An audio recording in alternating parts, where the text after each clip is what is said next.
Ito ang fingerlings ng dalag. Yun. Oh, thank you Lord. Yan. So meron pa siyang kasamang isa. Ito. Oh, fingerlings. Sa video na to, ipapakita ko sa inyo ang pagsisimula ko ng pag-aalaga ng mudfish o snakehead fish na tawag natin sa Pilipinas ay dalag.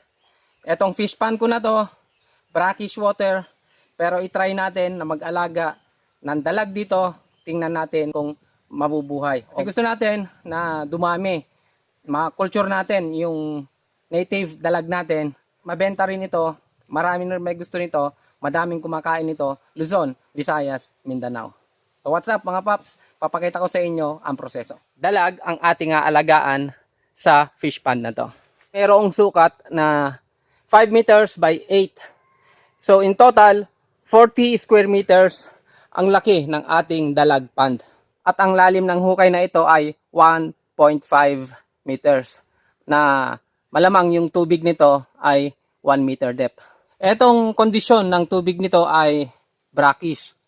Kaya ang gagawin ko ngayon ay hindi ko bubuksan yung ating drainage para hindi muna makapasok yung tubig.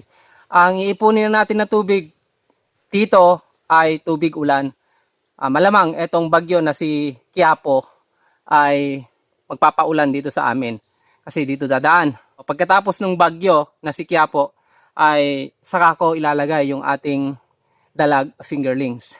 Dahil nga sa brackish ang tubig nito, sabi ko nga, tatakpan ko muna yung pasukan ng tubig para tubig tabang muna yung nandito sa loob. Kasi ito, kapag ka high tide, ay tiyak yon papasok yung tubig. Ngayon na alaal, ibig ko sabihin yung low tide pa kasi first quarter ng buwan. So low tide yan, hindi pa magtataas masyado ng tubig. So walang brackish water pa napapasok. Itong ating tilapia fish pond ay katabi lang ito ating dalag fish pond. Ang pagitan lang nila ay yung tambak. So ito, mas malaki ng konti itong dalag fish pond natin na 40 square meters. Samantalang yung ating tilapia pond dito ay 32 square meters lang yan. So itry natin na mag-alaga ng dalag kasi madami rin gusto ng isdang dalag dito sa may amin. Kaya nagkaroon ako ng idea na ano kaya kung alagaan ko rin yung dalag. Kasi nga, yung dalag ay parang hito din. Yung nga lang, mas maraming kumakain ng dalag kaysa hito. Kaya, napaisip ako, ano kaya kung mag-aalaga ako ng dalag? Ito, story time. Nung naglalakad kasi ako dyan sa bukid, pagkatapos ng anihan, may nakita ako na mga anak ng dalag. So, madami. Ngayon, ang ginawa ko, ay kinapot ko siya, dinusdus ko siya, kinuha ko, nilagay ko doon sa isang fish pan ko. Akala ko namatay na sila kasi hindi ko na sila nakikita. Pero sa hindi inaakalang pagkakataon, nung lumaki na sila na gaganito sa daliri ko, ay lumutang na sila. So, ibig sabihin mga buhay sila. Kaya doon ako nagka-idea na maaari kong alagaan itong dalag. So yun, napasubo na naman ako paggawa ako ng isang fish pond na 40 square meters. Diba? Napagastos na naman tuloy ako dahil sa nakita ko na meron dalag. Saka, palagay ko naman, dahil nga sa madami rin naman ang may gusto ng dalag, ay kapag nag-success naman siguro itong gagawin ko, malamang kikita naman ako dito. So, ang gagawin ko, yung net na yon ay ilalatag ko dito. Ang style nito, parang fish cage. Yung fish cage doon sa gitna ng ilog o kaya gitna ng lawa. Ganun ang gagawin ko dito. Lalagyan ko siya ng fish cage kasi ang characteristic ng dalag ay naghuhukay siya. Gumagawa siya ng butas.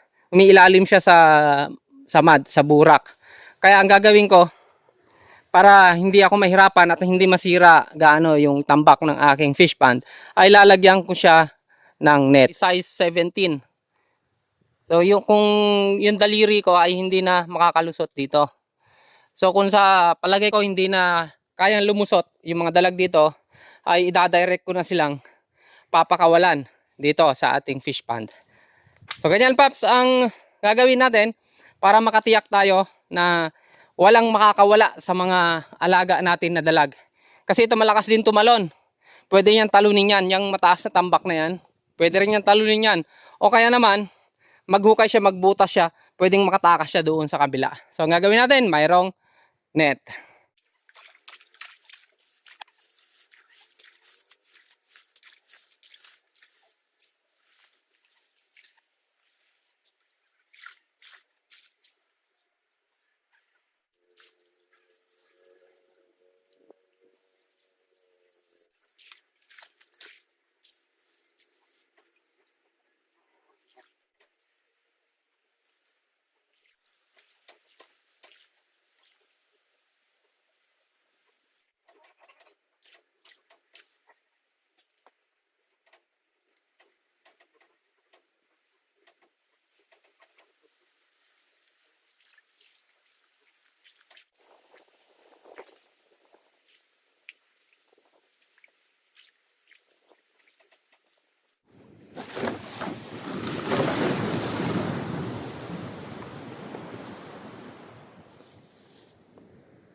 Yan ang pinakamalaking fish pond ko.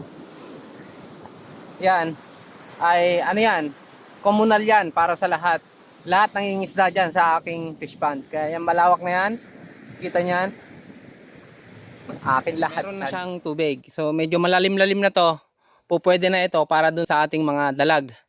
So ang gagawin natin, yung mga nilagyan natin na buhangin, na mga bottle, plastic, ay ilalagay kong pabigat. Kasi yung mga bahagi na yon ay lumutang yung net. So kailangan yan, hindi lulutang. Kailangan nakalapag lang doon sa ating sahig. Para sa ganon, maluwang, malalim ang nilalangoyan ng ating mga alaga.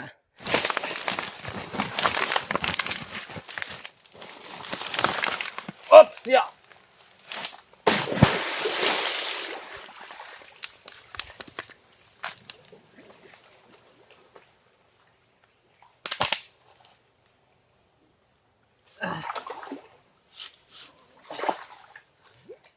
So ito paps yung lalim. Medyo hindi pa gaanong malalim siya. Pero yung bahagi na doon, mas malalim banda roon. Yung apat na sulok ng ating net ay siyang lalagyan natin itong 1.5 kasi mas mabigat to. Lagay ko sa apat na sulok yung malalaking pabigat.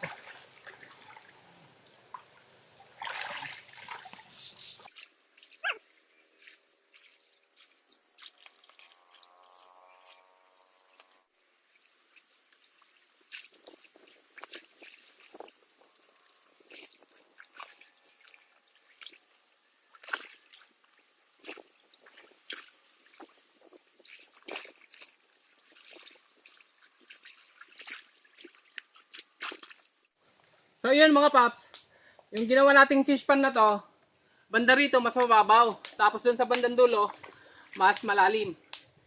Kasi malamang yung isda, minsan maghahanap ng mababaw, minsan maghahanap ng malalim.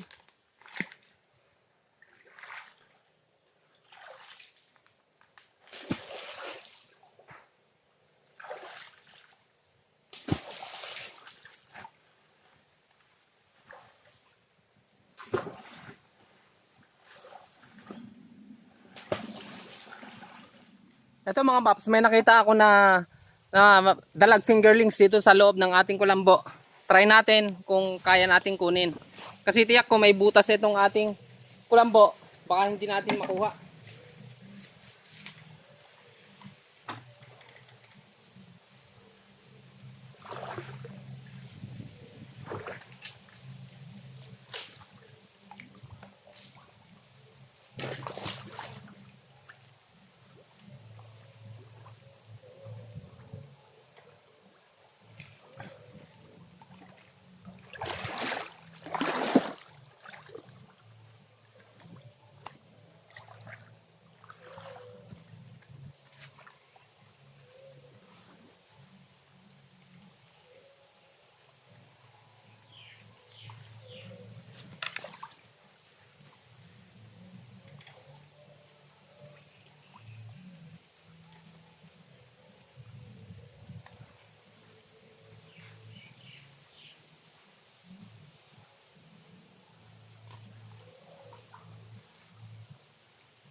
Sana nakuha yung dalag fingerlings dito.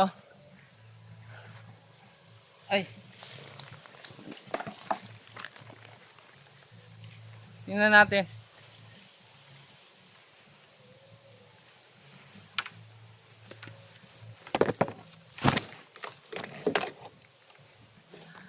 Tingnan natin kung nahuli. Yun. May nakuha tayo mga paps. Ito oh. Ito ang fingerlings ng dalag. Yun. Oh, thank you Lord. Yan. So meron pa siyang kasamang isa. Ito. Oh, fingerlings. Dalag fingerlings. Sana meron pa. Kasi parang dadalawa yung nakita ko kanina na na-trap eh. Oy. Sana meron pa. Meron po kapagaspas. Doon. Nasaan ka? Meron pa. Ayun! Hoy. 3. Oh, baka meron pa. Sana, oy, meron pa isa. Oh. 4. Meron pa isa. Ayun. 5, 6. Wow. 5. Oy, kan tumakbo. Oh, 6. So, meron na tayong 6 na fingerlings. Uy, meron pa ito. Ha, yes. 7. Tapos yon 8. Ay, baka meron pa. Oh, meron pa. Oh, siyam. Ay, thank you. Oops. Baka merong pang 10. Tingnan natin. Aha. So, ayan mga paps. Meron tayong siyam. Wala na yata. Baka may gumalaw pa. Oh. Ayun. Hindi ko alam kung paano nakapasok yung siyam na dalag fingerlings dito. Anyway. Basta importante. Meron tayong siya. 10. Oh, yun. Meron 10. Yan. Oh, baka meron pa.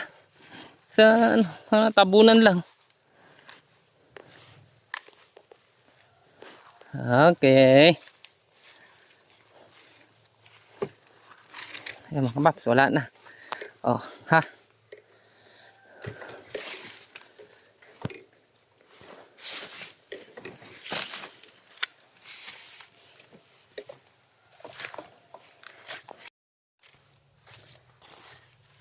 Tingnan natin, baka meron pa.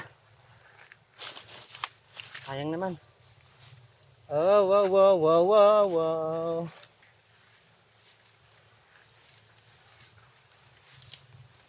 Oh, ayun, wala na. So, hindi ko alam kasi kung bakit nakapasok sila dito.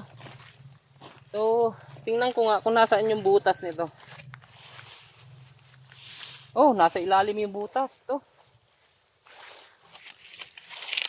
Oh. So, yan mga paps, ibinalik ko ulit yung kulambo natin.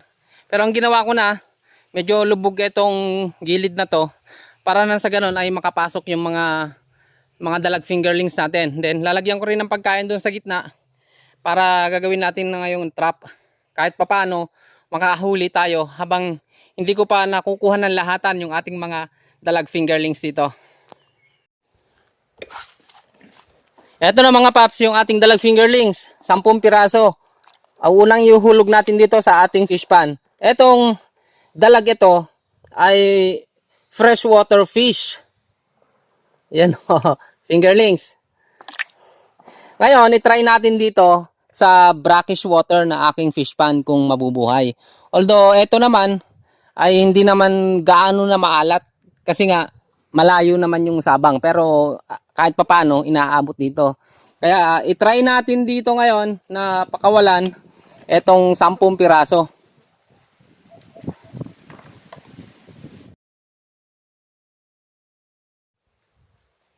July 27, 2026. Papakawalan na natin dito yung 10 piraso na ating dalag fingerlings. Titingnan natin kung mabubuhay. So, eto na sila.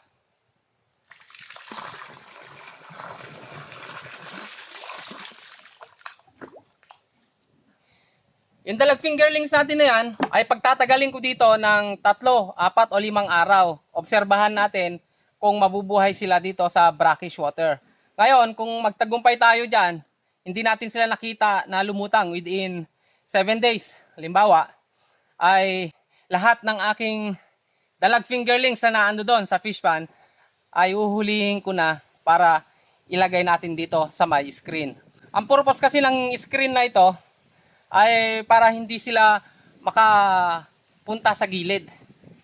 Kaya ito ay tinawag na mudfish. Etong snake head fish ay dahil bumubutas din ito ng yan, yung tambak ng fish pan. Kahit sa bukid, bumubutas sila. Saka yan, mataas na tumalon. Ito ngang ano na to, screen ko na to, pwede rin lang talunin ito. Pero obserbahan natin, kasi maliliit pa naman sila, kung mag-i-stay sila dito. Ayon kay Google mga paps, ito ay mudfish ang tawag sa Pilipinas o kaya snakehead fish. So iyan ay nakikita dito sa Pilipinas nga. Ang gulo. Kaya itry natin na alagaan dito sa ating fish pan. Magparami tayo ng dalag. Kasi ito, mas mabenta ito kaysa sa hito. Mas marami ang kumakain ng dalag kaysa sa hito. Kaya pwede nating alagaan dito, paramihin dito sa lugar natin. So yung mga mudfish natin, mamomonitor natin yan kung buhay o hindi. Kasi lumulutang yan pagka araw. Hindi siya gaano malikot pag ganyan-ganyan lang dito sa ibabaw. Kaya makikita natin kung iyang mga mudfish natin na yan ay mabubuhay. So yan ang pakasubaybayan nyo mga paps. Kung mabubuhay natin itong mudfish dito sa ating brackish water fish pond.